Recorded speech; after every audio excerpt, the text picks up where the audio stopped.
Assalamualaikum warahmatullahi wabarakatuh. Selamat datang di video perkuliahan pertama pengantar kombinatorik MMM 2209. Sebelum kita masuk ke videonya, mungkin ada yang bertanya, setelah saya klik linknya ugm.id/isnainiu, kenapa kok munculnya malah di channel ini? Jadi ini channel siapa? Ini channel istri saya. Dan istri saya dosen juga statistika di UNY. Nah, kita berdua berkomitmen untuk membuat channel yang berisi tentang matematika, statistika, dan juga tentang universitas. Jadi, kedepannya kita juga ingin upload tentang beasiswa, terus pengalaman teman-teman yang kuliah di luar negeri seperti apa. Jadi, kalau misalkan ingin mengikuti itu, bisa di-subscribe di bawah. Oke ya. Nah, sekarang kita langsung saja ke perkuliahannya. Oke, jadi ini adalah pengantar kombinatorik setelah UTS. Untuk metodenya nanti ya saya akan menggunakan channel ini untuk keseluruhan. Dan saya juga sudah coba review ya dari perkuliahan yang sebelum UTS kemarin. Jadi saya juga lihat pengalaman yang dosen-dosen lain bagaimana tentang perkuliahan yang daring. Jadi tetap saya memilih siaran tunda karena ya alasan utamanya adalah fleksibilitas. Jadi mahasiswa terutama yang koneksinya tidak terlalu baik itu masih bisa mengikuti. Karena kadang-kadang kalau misalkan yang langsung itu bisa putus di tengah-tengah, dan saya pun juga kan meskipun di Jogja yang koneksinya lumayan tapi kadang itu juga bisa putus, jadi cukup repot. Nah, kalau siaran tunda ini kan lebih fleksibel. Dan yang kedua ya karena yang alasan pertama tadi, karena ingin membangun channel ini terus juga share tentang matematika dan statistika tingkat perkuliahan. Oke, pengenalan singkatnya. Jadi nama mata kuliahnya pengantar kombinatorik 3 SKS dan dilaksanakan secara online sampai UAS nanti. Sebagai informasi, UASnya itu nanti di minggu pertama bulan Mei itu sudah mulai UAS. Oke ya. Dan saya juga review lagi dari pengalaman yang sebelum UTS dulu. Nah, rata-rata itu kekurangannya kalau yang seperti ini itu lebih sulit untuk mengontrol siapa yang sudah nonton dan siapa yang belum. Jadi nanti akan saya share reportnya setiap video. Jadi setelah 12 jam, jadi antara 12 sampai 24 jam saya akan share reportnya. Kan ada laporannya berapa menit dan berapa yang sudah menonton, average-nya berapa. Jadi kalau misalkan itu tidak memenuhi, kan seharusnya banyak mahasiswa dikali menitnya kan. Jadi kalau misalkan itu tidak memenuhi berarti ada yang belum menonton. Nah, akan saya share dan tolong yang belum menonton harap menyimak sampai akhir di setiap video perkuliahannya. Kenapa? Karena kalau misalkan memaksakan diri sebelum ujian baru belajar itu tidak akan mungkin. Karena materinya cukup banyak dan yang namanya matematika itu sulit sekali untuk dikebut semalam. Jadi harus benar-benar berproses ya. Oke. Jadi kita lanjut lagi. Untuk WA grupnya baik sekali sudah semuanya masuk ke WA group. Dan dosen pengampunya sebelum UTS sudah diajar ya oleh beliau, dan setelah UTS saya. Untuk kontaknya bisa cek di sini. Kalau misalkan ada kesulitan bisa kontak saya. Dan khususnya karena semua sudah masuk ke WA group, berarti ya semuanya sudah tahu WA saya. Jadi beberapa mahasiswa itu juga ada yang direct message lewat Instagram, itu juga silahkan diperbolehkan. Oke, untuk silabusnya sebelum UTS sudah dibahas tentang persamaan Diophantine, generating function, dan finite field. Nah, setelah UTS nanti kita akan belajar tentang lapangan Galois. Selanjutnya finite plane geometry, orthogonal Latin square, balance incomplete block design, dan yang terakhir Steiner triple system. Jadi yang Galois Field ini akan saya bahas di 2 pertemuan, yang hari Selasa dan juga Jumat. Jadi minggu ini full lapangan Galois, karena juga masih pengenalan kan dan penyesuaian juga. Kalau minggu depan setiap pertemuan kita akan bahas satu topik. Jadi kita punya setidaknya 5 pertemuan, dan ya minimal seharusnya sih bisa sampai ya di sini ya harapannya. Tapi kalau tidak ya tidak masalah. Kita bisa lanjutkan setelah UAS nanti. Untuk penilaiannya ada beberapa poin. Pertama keaktifan, kedua tugas, dan ketiga UAS, ujian akhir semester. Nah, untuk keaktifan sendiri, cara memperolehnya bagaimana? Ya dengan aktif untuk berkomentar di setiap videonya. Jadi poin keaktifan ini bisa didapat dari yang pertama itu dilihat dari yang aktif. Terus yang kedua itu yang bertanya, yang pertanyaannya berkualitas. Dan yang ketiga itu yang menjawab pertanyaan temannya dan ya jawabannya juga berkualitas. Tidak hanya jawaban temannya, maksudnya jawaban pertanyaan di video pun juga boleh. Oke ya. Nah, yang kedua tugas nanti akan saya jelaskan. Jadi tugasnya sederhana saja. Jadi saya akan membahas beberapa soal ujian tahun-tahun sebelumnya dan tolong dikerjakan ulang. Jadi sudah dibahas di video, silahkan dipahami dan dituliskan ulang sesuai pemahaman sendiri dan dengan bahasa sendiri. Jadi harapannya tidak memberatkan juga karena sudah dibahas kan. Oke ya. Selanjutnya dikirim via email setelah perkuliahan berakhir dan sebelum ujian. Jangan sesudah ujian. Oke. Selanjutnya saya akan membagi kelas ini menjadi 2 kelompok. Dan pembagian kelompok dapat dilihat di video pertemuan pertama, yang artinya video ini. Oke, jadi pembagian kelompoknya ada 2 kelompok. Kelompok pertama berisi 6 mahasiswa. Bisa dilihat nama-namanya. Jadi cek ya namanya di sini. Dan kelompok kedua ini ada 5 mahasiswa. Jadi cukup adil, 6 dan 5. Nah, apa gunanya kelompok ini? Jadi kalau saya review yang sebelum UTS itu agak sulit untuk membuat mahasiswa aktif. Nah, harapannya dengan kelompok ini bisa lebih aktif. Jadi setiap kelompok itu wajib bertanya minimal 1 pertanyaan. Jadi terserah siapa yang bertanya, cantumkan nama di situ dan nomor kelompoknya. Ini misalkan namanya siapa, terus bisa dikasih kurung kelompok berapa atau ditulis kelompok berapa, itu tidak masalah. Nah, yang bertanya tadi ada kemungkinan bisa mendapat poin keaktifan juga. Jadi keuntungan juga untuk mahasiswa yang bertanya. Dan kelompok yang lain itu wajib menanggapi. Jadi kalau misalkan kelompok 1 sudah ada yang bertanya, nah yang dari kelompok 2 itu harus ada yang menanggapi. Terserah siapapun.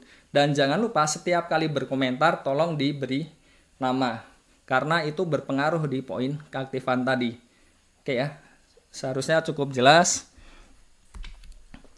Nah, ini yang sudah saya bahas tadi. Poin keaktifan diberikan untuk mahasiswa yang aktif dan yang memberi pertanyaan tanggapan yang berkualitas. Jadi ya jangan ragu kalau misalkan ada pertanyaan, ya silahkan tanya saja di setiap videonya. Nanti yang kelompok lain akan menjawab. Kalau misalkan saya butuh untuk menengahi, nanti akan saya tengahi juga. Jadi jangan khawatir. Oke ya. Dan ya kita semua suka bonus kan. Jadi ini juga ada nilai bonus. Intinya sederhana. Jadi motivasi dibalik nilai bonus ini karena ya sebelum ujian itu kan otomatis ya kita harus belajar kan. Dan belajarnya salah satu sumbernya, salah satu, bukan keseluruhan sumber, itu biasanya dari materi dosen. Nah, kalau misalkan belajar seperti itu kan berarti ya latihan-latihan yang sudah diberikan itu kan ya akan dicoba kan. Nah, daripada hanya dicoba saja, lebih baik itu untuk dinilaikan. Jadi itu motivasinya. Jadi ketika kita belajar, mencoba soal, nah daripada cuma nganggur dan hanya untuk diri sendiri, itu bisa nanti untuk menambah nilai. Jadi nilai bonusnya ini diberikan untuk mahasiswa yang mengerjakan seluruh soal dari pertemuan pertama. Jadi bisa dicek di video-videonya, nanti ada soal-soal latihan, itu bisa dicoba dikerjakan. Dan batasnya adalah 1 hari setelah ujian. Kenapa? Karena ya kan biasanya belajar yang paling keras itu kan yang sebelum ujian. Tapi harus dicicil dari awal, karena kalau tidak dicicil nanti terlalu banyak. Oke ya. Dan kenapa 1 hari setelah ujian? Karena diharapkan itu tadi mahasiswa belajar. Jadi kalau memang betul-betul belajar sebelum ujian, 1 hari sebelum kan juga tinggal mengumpulkan saja kan selesai. Oke ya. Dan beberapa bahan bacaannya, referensi bisa dicek. Ini ada 5. Dan ini ada satu yang ketinggalan kemarin yang saya share di website Simpaschool.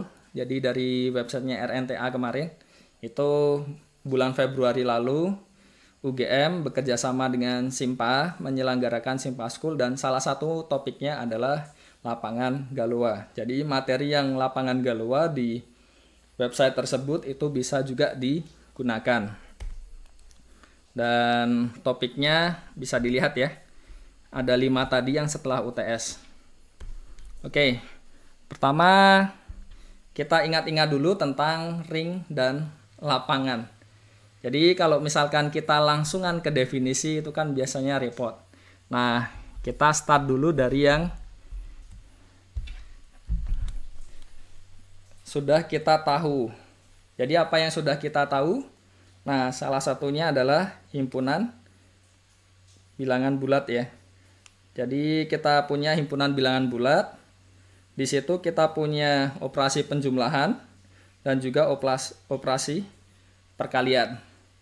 Nah, di situ kalau misalkan kita punya elemen A, terus B, dan C di Z, kita tahu apa? Penjumlahannya, dia pasti selalu kembali ke bilangan bulat juga. Jadi 2 bilangan bulat dijumlahkan juga bulat. Dan perkaliannya juga bilangan bulat.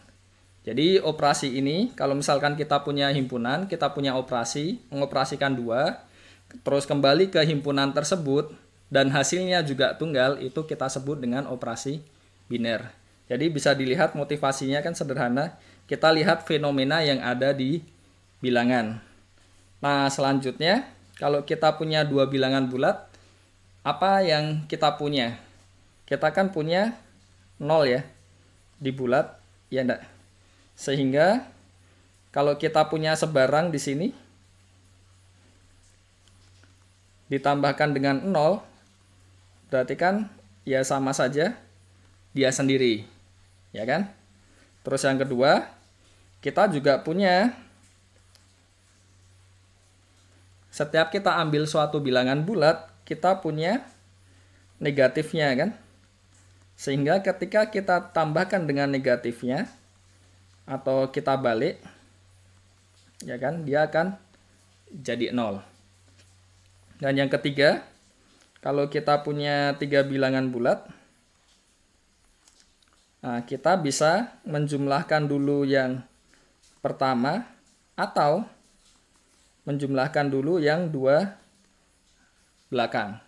Jadi 3 ini kalau misalkan kita aplikasikan di himpunannya sebarang dengan operasinya juga yang berkaitan dengan seperti itu di himpunan itu dan memenuhi sifat-sifat seperti ini, nah itu kita namakan dia grup. Oke ya. Jadi sedikit mengingat-ingat saja. Dan selanjutnya kalau misalkan kita punya jumlahannya bisa ditukar, jadi A tambah B sama dengan B ditambah A, jadi bisa kita balik. Nah, dia akan menjadi di sini grup komutatif. Oke ya. Jadi itu awal mulanya. Dan selanjutnya kalau di bilangan bulat, kita juga punya apa? Jadi perkaliannya dia juga bisa dikalikan 2 depan dulu atau yang 2 belakang. Dan tentunya di sini kuantornya untuk setiap A, B, C di Z. Oke ya. Dan terus apa lagi? Hubungan antara keduanya. Apa hubungannya antara keduanya? Kita punya kalau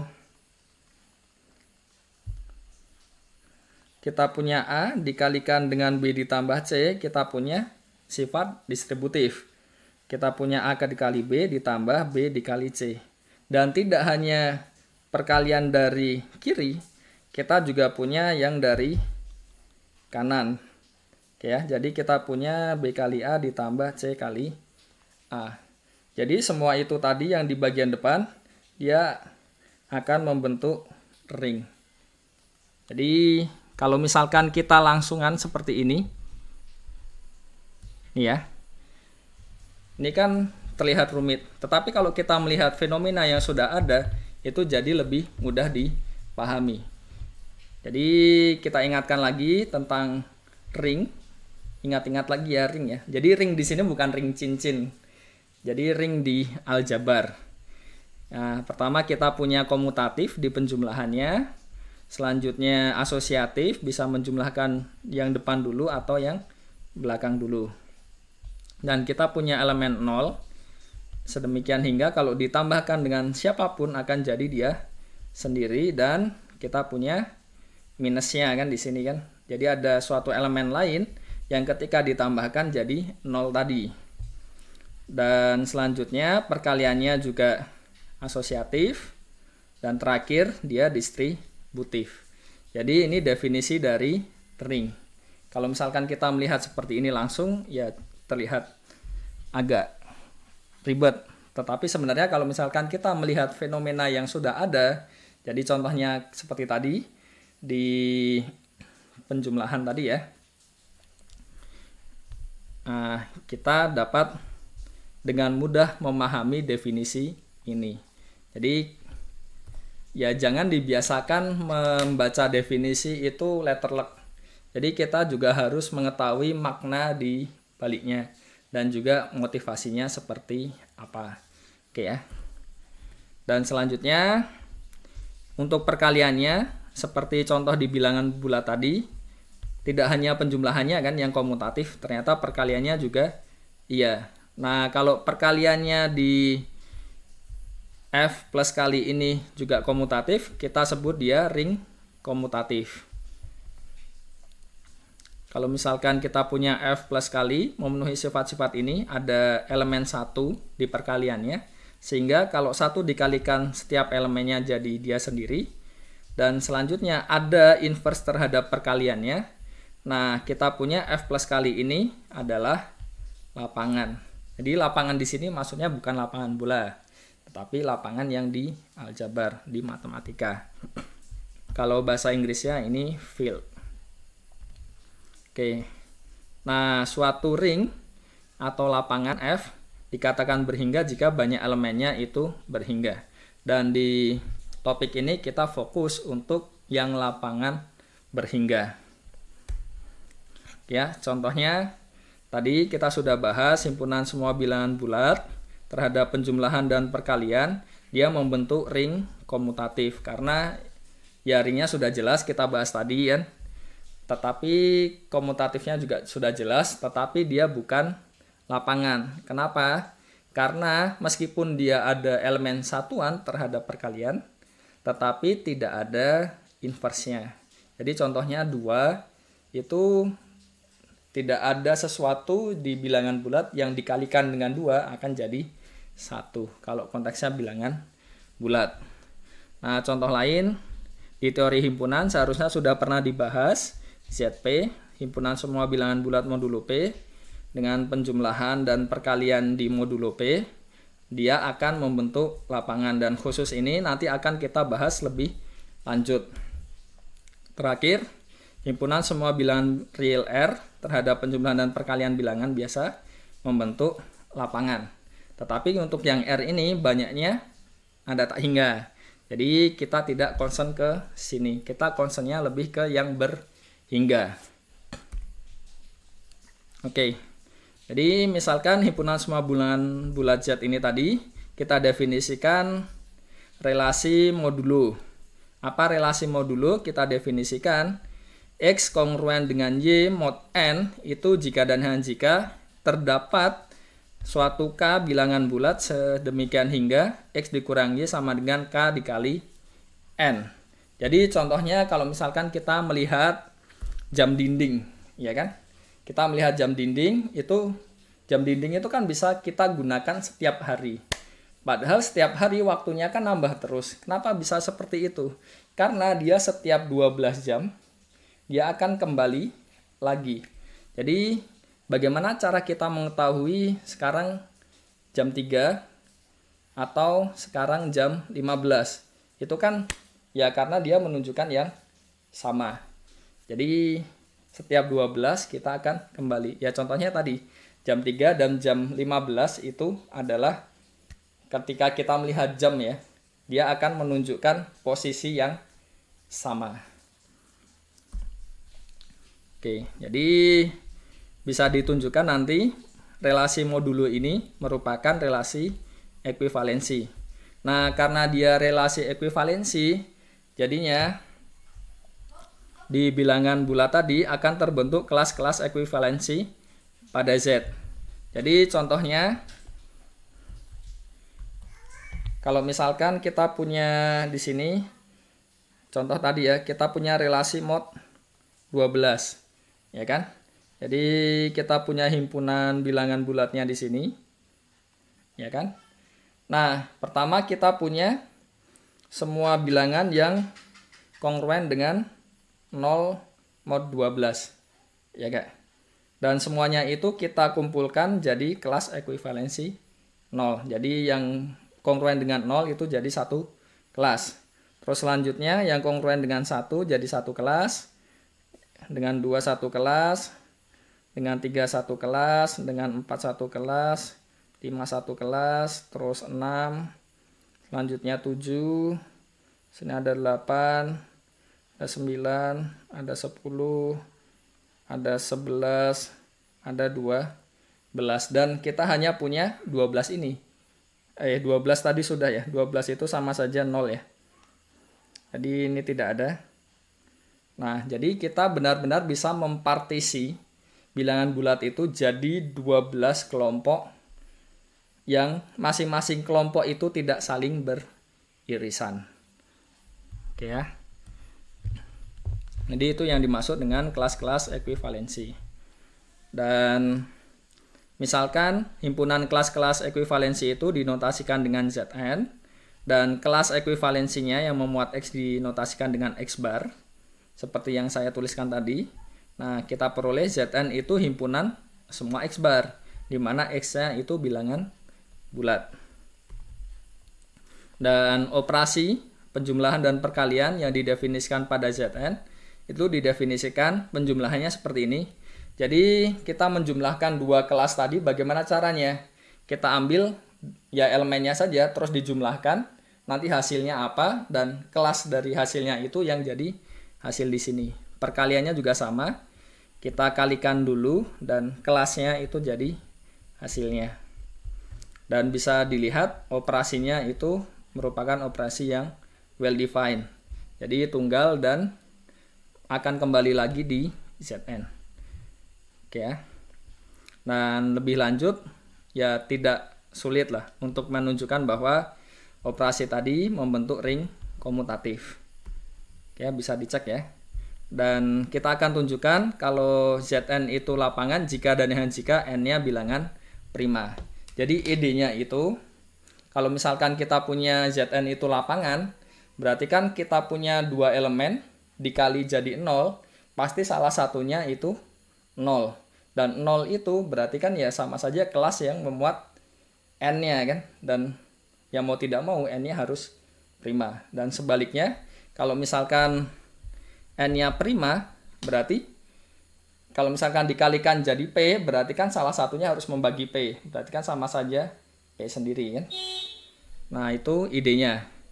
Jadi buktinya, jadi diketahui Zn-nya lapangan akan ditunjukkan N-nya itu prima. Jadi di sini kita menggunakan pengandaikan. Jadi diandaikan N-nya bukan bilangan prima. Jadi kalau dia bukan bilangan prima, berarti artinya apa? Ketika kita mengalihkan ini sama dengan N, ya kan? Karena Zn-nya lapangan, berarti salah satunya harus 0, ya kan? A barnya 0 atau B barnya 0. Berarti apa artinya? Ya karena dia di sini N-nya bukan prima, berarti kan dia tidak mungkin 0 dan B-nya juga tidak mungkin 0. Jadi kontradiksi di situ. Yang benar N-nya harus prima.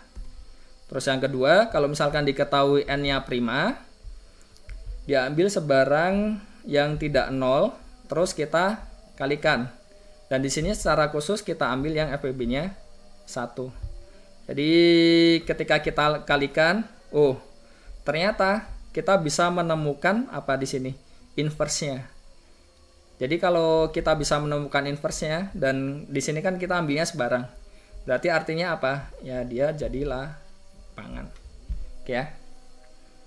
Sederhana buktinya. Nah, selanjutnya untuk sebarang bilangan prima P, lapangan ZP ini akan disebut lapangan Galois GFP. Jadi untuk memudahkan penulisan daripada semua ada barnya, jadi tanpa barnya ini pun juga yang dimaksud adalah ya anggota GFP. Jadi tetap bisa ditulis hanya X saja untuk mempermudah penulisan. Nah, ini ada beberapa latihan soal untuk dicoba. Jadi sudah saya sampaikan sebelumnya ya. Jadi tunjukkan bahwa relasi ini merupakan ekuivalensi. Untuk membuktikan relasi ekuivalensi apa saja yang harus ditunjukkan? Pertama dia refleksif, terus simetris, dan selanjutnya transitif. Refleksif itu A berelasi dengan A, dia berelasi dengan dia sendiri. Simetris, kalau A berelasi dengan B, berarti B juga berelasi dengan A. Terus yang terakhir transitif, kalau A berelasi dengan B, B-nya berelasi dengan C, berarti A dan C juga berelasi. Oke.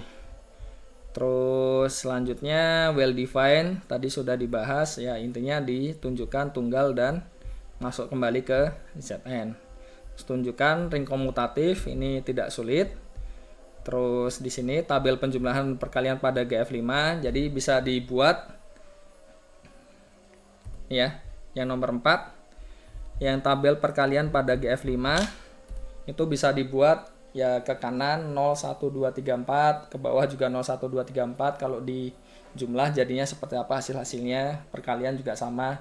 Jadi tabelnya mirip seperti waktu SD dulu ya, untuk menghafal penjumlahan dan perkalian, bentuknya mirip seperti itu. Tetapi di sini ya pakainya modulo. Dan bisa dihitung ya ini ya. 2 pangkat 3 jadi apa kalau di GF7 dan seterusnya. Nah, itu untuk latihannya bisa dicoba ya. Jadi tidak terasa sudah setengah jam, cepat sekali. Kalau misalkan ingin berhenti terlebih dahulu, silahkan. Jadi bisa di pause dulu videonya karena sudah cukup lama, setengah jam. Kan mendengarkan juga lumayan kan menghabiskan tenaga. Jadi kalau misalkan ingin istirahat dulu bisa di pause dulu ya. Tapi kalau misalkan ingin lanjut, bagus. Oke, kita lanjutkan. Nah, selanjutnya kita punya GFP tadi. Kita bisa bentuk polinomial seperti ini ya. Jadi GFPX kita definisikan polinomial dari A0 ditambah A1X ditambah A2X kuadrat dan seterusnya, di mana koefisiennya itu anggota dari GFP. Jadi polinomial ini atas GFP juga. Oke, lanjut. Di himpunan polinom-polinom ini kita definisikan operasi penjumlahan dan perkalian. Jadi penjumlahannya seperti polinom biasa, jadi masing-masing ya. Jadi ketika F dan G seperti ini, bisa dilihat ya. Yang koefisien X pangkat 0 itu dijumlahkan. Koefisien X pangkat 1 itu dijumlahkan kan, jadi A1 tambah B1 dan seterusnya. Nah, untuk perkaliannya juga sama seperti polinom biasa. Jadi bisa dilihat di sini, yang koefisien X pangkat 0 didapat dari A0 kali B0, yang koefisien X pangkat 1 didapat dari A0B1 ditambah A1B0 dan seterusnya. Jadi, koefisiennya di sini kan kalau yang penjumlahan ini kan sederhana ya. Untuk menebak koefisien X pangkat N apa? Ya jelas di sini AN ditambah BN. Nah, kalau koefisiennya di perkalian jadi apa? X pangkat N-nya itu jadi A0 BN ditambah A1 BN min 1 ditambah dan seterusnya sampai AN dikali B0. Oke ya, sederhana. Dan kita dapat menunjukkan bahwa operasi-operasi ini di GFPX membentuk ring komutatif. Ya, kenapa? Karena perkalian dari polinom itu kan, kalau misalkan polinomnya atas yang komutatif, dia juga komutatif. Oke, kita lanjutkan dengan derajat polinomial. Jadi di sini kita notasikan dengan degree, DIG. Jadi kalau misalkan fx itu seperti ini, kita punya paling besarnya di sini ya, x pangkat n, koefisiennya an. Nah, an-nya ini tidak boleh 0. Jadi disebut degree dari fx itu adalah pangkatnya ini, paling besarnya berapa. Jadi degree dari fx di sini adalah n. Nah, contohnya ketika kita punya fx sama dengan ini, 3 ditambah 2x dikurang x pangkat 3. Gx-nya ini 1 dikurang x ditambah 4x kuadrat. Kita peroleh degree dari fx itu sama dengan 3. Jelas kan? Karena pangkat terbesarnya adalah 3. Nah, selanjutnya degree dari gx itu sama dengan 2. Karena pangkat terbesarnya di sini 2. Selanjutnya penjumlahannya bagaimana? Kita punya di situ fx-nya, saya tulis dulu ya supaya lebih mudah. Jadi fx-nya itu sama dengan 3 ditambah 2x dikurang x pangkat 3. Dan gx-nya itu sama dengan 1 dikurang x ditambah 4x kuadrat. Jadi seperti apa? Ya, kalau kita jumlahkan fx ditambah gx berarti jadi apa? Ini di GF5 ya tadi ya. Ya kan? Jadi di GF5X. Oke. Jadi konteksnya GF5X. Jadi koefisiennya itu bilangan bulat modulo 5. Berarti kita jumlahkan 3 ditambah 1, 4. Terus yang X itu hanya 2 dikurang 1, berarti plus 1. Terus selanjutnya yang X kuadrat itu ada 4. Oh, di sini ada X-nya, lupa. Berarti ini X kan tadi. Terus ini ada 4x kuadrat, terus dikurang x pangkat 3. Nah, biasanya kalau kita bermain seperti ini, kita buat semuanya positif. Nah, di modulo 5, negatif 1 itu kan sama saja 4. Jadi kita peroleh ini. 4 ditambah x ditambah 4x kuadrat ditambah 4x pangkat 3. Bisa dicek. Ya, sama ya. Jadi itu alasannya kenapa di bagian belakang di sini jadi plus 4 karena di GF5. Kalau perkaliannya bagaimana? Coba kita kalikan. Ganti hitam lagi. Fx dikali Gx itu jadi yang koefisien x pangkat 0 bisa dilihat 3 kali 1, 3. Yang koefisiennya X ada berapa di situ? Ini 3 dikali min 1, negatif 3. Atau X-nya di belakang saja. Jadi negatif 3. Terus ada 2 kali 1, 2 ya. Sudah habis yang X. Selanjutnya yang X kuadrat itu ada 3 dikali berapa di sini? 3 kali 4, 12. Terus yang di sini ada ini ya.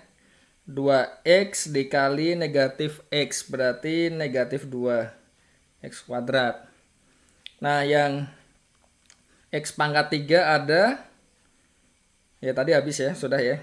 Yang x pangkat 3 ada, mana x pangkat 3? Ini 3 dikali berapapun nggak menghasilkan x pangkat 3. Di sini, nah ini 2 dikali 4, 8. Terus selanjutnya ada di sini negatif 1 X pangkat 3 dikali 1 di sini berarti negatif 1 ya di sini ya. X pangkat 3. Yang X pangkat 4 sekarang. Di ini tidak bisa menghasilkan X pangkat 4. Ini juga tidak bisa. Tinggal ini kali ini ya. Jadi 1 X pangkat 4. Adakah yang lain? Tidak ada. Terus yang X pangkat 5. Ya yang terakhir ini kan. Berarti di sini negatif 4 X pangkat 5. Nah, kita peroleh 3. Di sini kan negatif 1 sebenarnya. Negatif 1 di GF 5 jadi berapa? Di sini kan sama saja plus 4 ya. Ya kan? X. Terus 12 dikurang 2 ini kan harusnya 10. Tapi di sini 10 di GF5 dia sama dengan 0 ya. Ini sama dengan plus 4 tadi. Terus lanjut lagi, yang X pangkat 3 ada 7 X pangkat 3. Terus ada X pangkat 4, terus terakhir min 4 X pangkat 5. Padahal di GF5 di sini ini sama dengan 2 dan ini sama dengan plus 1. Jadi kita peroleh 3 ditambah 4X. Di sini 0, ditambah 2X pangkat 3, ditambah X pangkat 4, ditambah X pangkat 5. Oke. Jadi itu alasannya kenapa kita bisa mendapatkan seperti ini. Itu aturan perkaliannya. Oke, lanjut. Kita juga, ya seperti di bilangan bulat, itu kan kita punya pembagian. Jadi keterbagian maksud saya.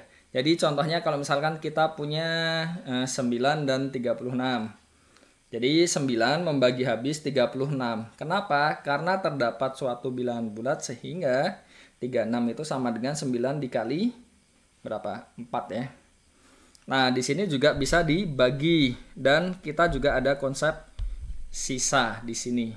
Seperti juga di bilangan bulat, ya kan? Jadi contohnya tadi 36 kalau misalkan pembaginya 5. Berarti kan 36 bisa dinyatakan dalam 5 dikali 7 ditambah 1. Dan 1 itu harus kurang dari yang pembaginya tadi. Pembaginya kan 5. Oke, jadi di sini juga kurang lebih idenya sama seperti itu tadi. Kita punya fx gx di GFP siku x dengan degree-nya ini lebih dari sama dengan yang degree gx.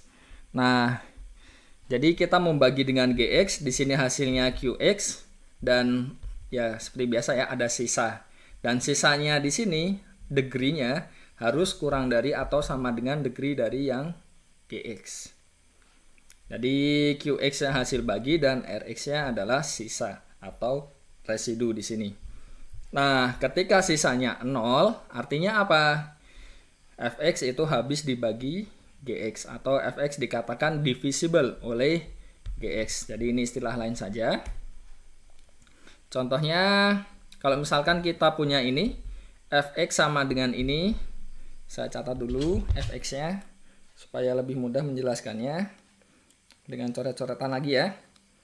Saya punya fx-nya x pangkat 4 ditambah 4x pangkat 3 ditambah 4x kuadrat ditambah 10x ditambah 4. Dan pembaginya adalah gx-nya adalah x kuadrat tambah 4x ditambah 2. Bagaimana cara membaginya?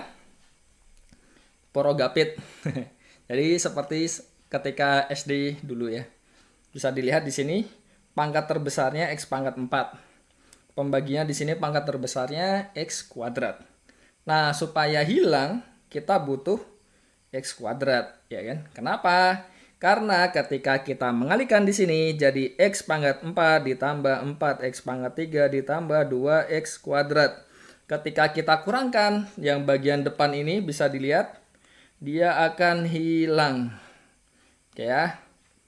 Dia hilang. Oh, ternyata yang kedua juga hilang. Yang ketiga ini masih 2x kuadrat. Oke, kita turunkan 10x tambah 4 ya.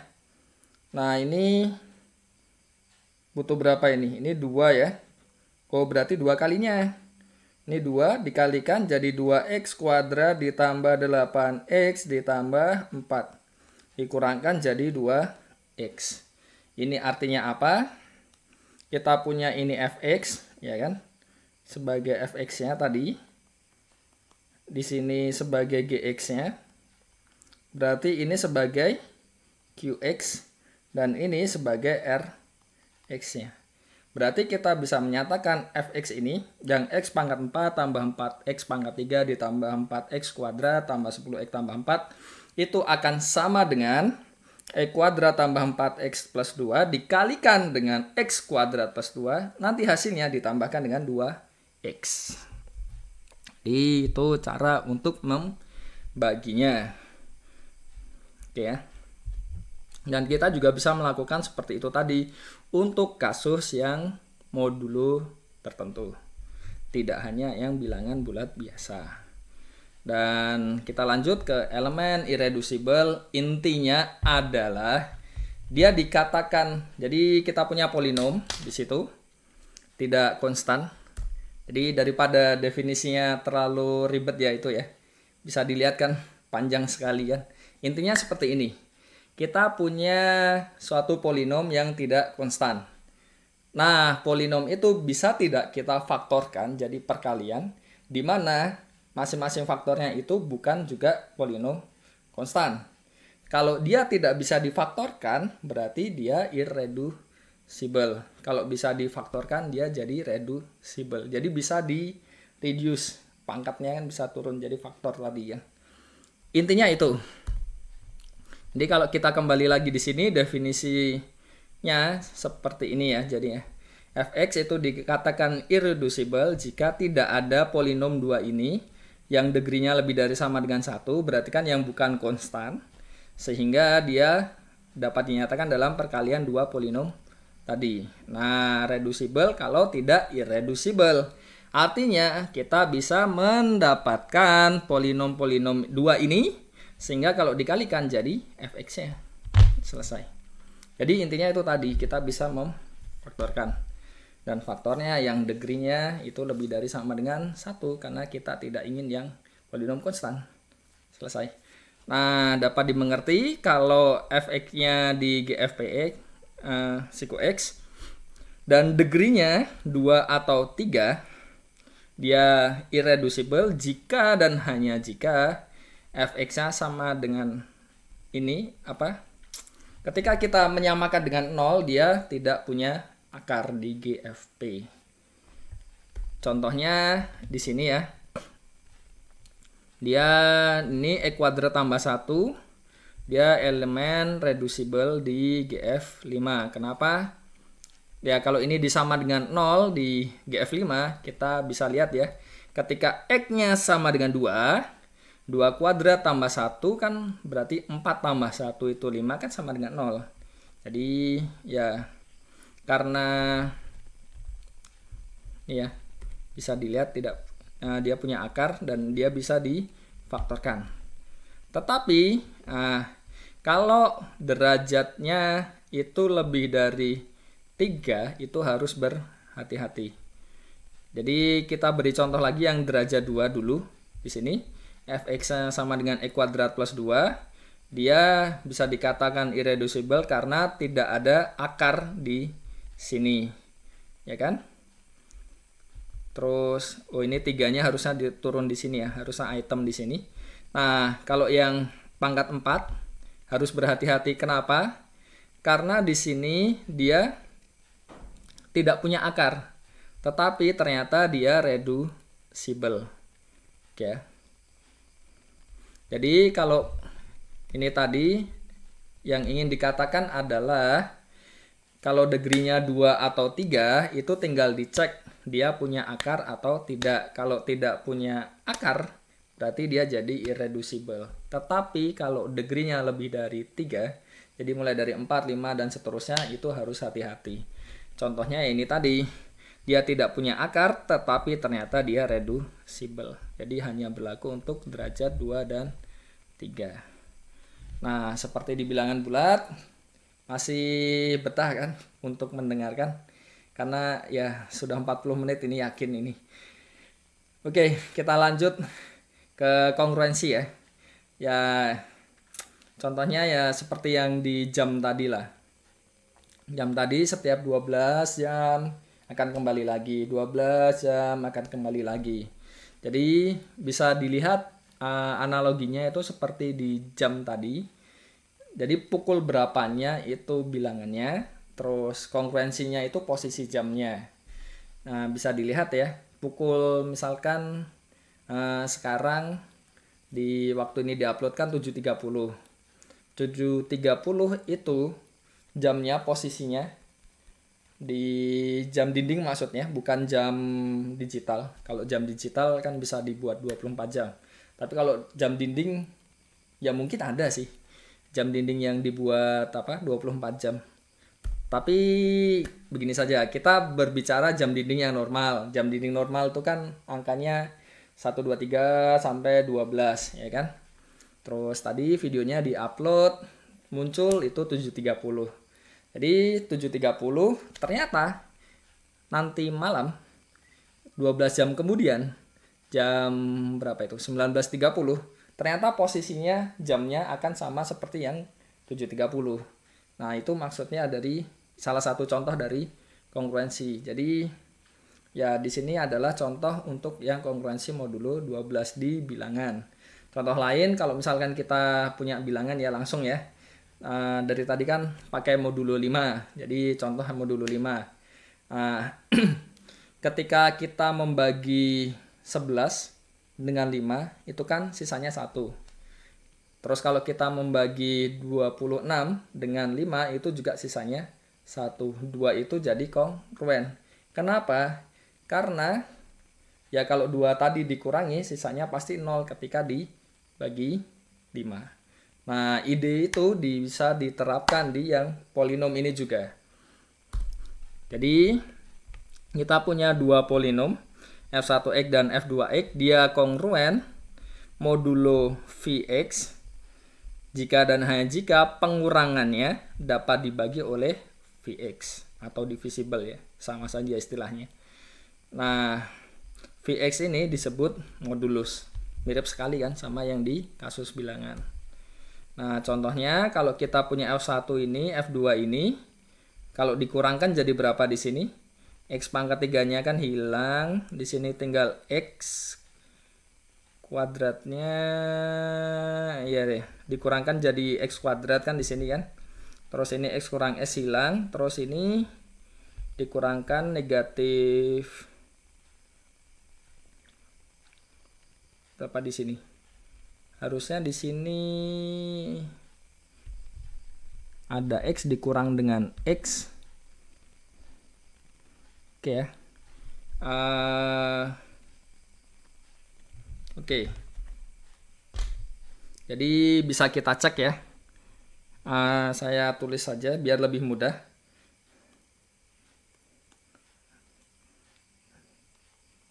Sepertinya contoh-contoh yang di sumber yang saya gunakan ada sedikit.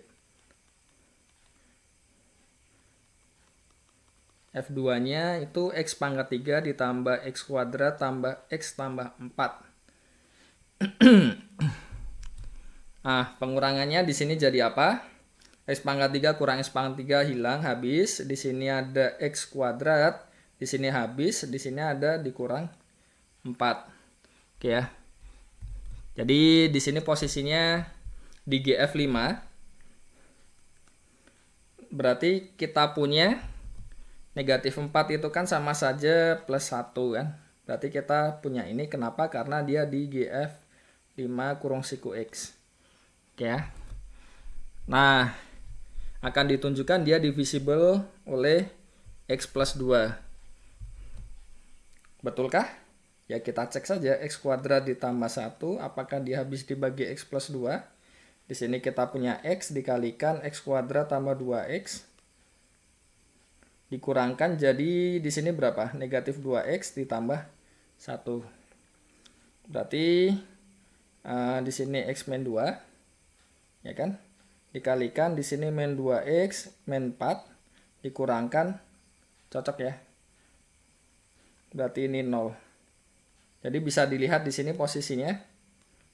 Ketika kita mengurangkan f-nya di sini, f1 dikurang f2, hasilnya itu bisa dibagi oleh X plus 2. Artinya apa di sini? Kita bisa melihat V-nya di sini sebagai X plus 2. Nah, berarti dua polinom ini dia kongruen modulo X plus 2. Nah, oke. Setelah kita punya kongruensi, kalau di bilangan itu kan terbentuk kelas-kelas kongruensi, ya kan? Nah, di polinomial, di GFP siku X, itu juga terbentuk kelas-kelas ekuivalensi. Nah, kalau terbentuk seperti itu, berarti kita bisa membuat ya lapangan faktornya, ya kan, di sini. Jadi definisinya sama seperti di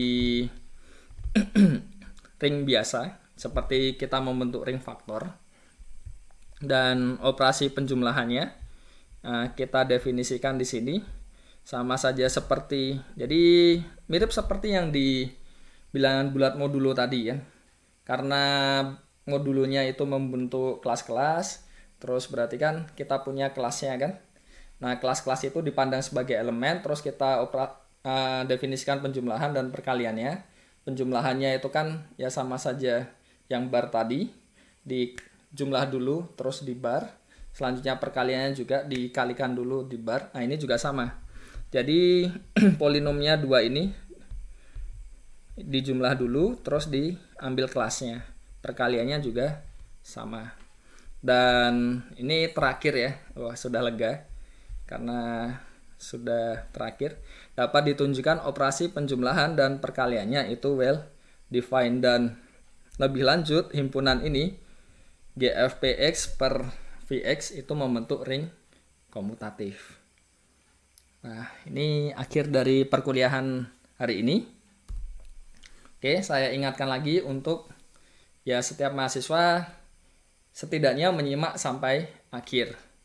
Dan andaikan ada yang tidak melakukan itu, berarti kan di analitiknya nanti setelah 12 jam kan kelihatan siapa yang belum, bukan siapa. Jadi ada berapa mahasiswa yang belum menyimak. Jadi akan saya share di grupnya untuk mengingatkan supaya menyimak. Karena ya seperti yang saya ungkapkan di awal video, ini materinya cukup banyak dan ya harus dipahami sedikit demi sedikit. Dan salah satu alasan kenapa saya prefer siaran tunda itu ya karena kan bisa diulang-ulang. Selanjutnya kalau misalkan ada yang bagian-bagian yang masih bingung kan bisa ditanyakan via komentar. Jadi ya sama saja, masih ada interaksi timbal balik antara dosen dan mahasiswa. Oke, sebelum perkuliahan yang pertemuan pertama ini kita akhiri, saya juga ingin note, jadi sangat mungkin ya. Jadi ketika di kelas saja menjelaskan, itu sangat mungkin membuat kesalahan-kesalahan yang kecil. Jadi kalau misalkan di sepanjang video tadi ada beberapa kesalahan, tolong di-mention saja. Nanti akan saya coba perbaiki dengan cara ya pin kesalahannya di bagian mana. Oke. Mungkin itu saja untuk video kali ini. Sengaja saya buat supaya tidak sampai 2 jam ya. Karena kan harapannya ya kita punya waktu separuhnya buat ini menyimak keseluruhan dan sisanya itu bisa digunakan untuk memahami apa isi videonya. Jadi tetap fair, waktu yang diperlukan untuk perkuliahannya ya tetap 2 jam pelajaran. Oke, sekian video kali ini. Selamat belajar, selamat berjuang juga karena saya tahu tidak mudah ini. Untuk dosanya pun juga sebenarnya tidak mudah untuk mengajar dalam waktu yang singkat. Jadi ya saya tahu perasaan adik-adik semuanya dan harapannya adik-adik juga tahu perasaan dosanya kan. Kesulitan juga sama, tetapi ya semua pasti bisa kita lalui dan semoga hasilnya juga tetap akan maksimal. Oke, sekian video kali ini. Silahkan untuk berdiskusi di bawah per kelompok tadi kan 2 kelompok kan tadi kan sudah dibagi. Nah, jangan lupa diberi nama setiap kali komentar karena lumayan ada poin keaktifannya. Oke ya, sekian video kali ini. Wassalamualaikum warahmatullahi wabarakatuh.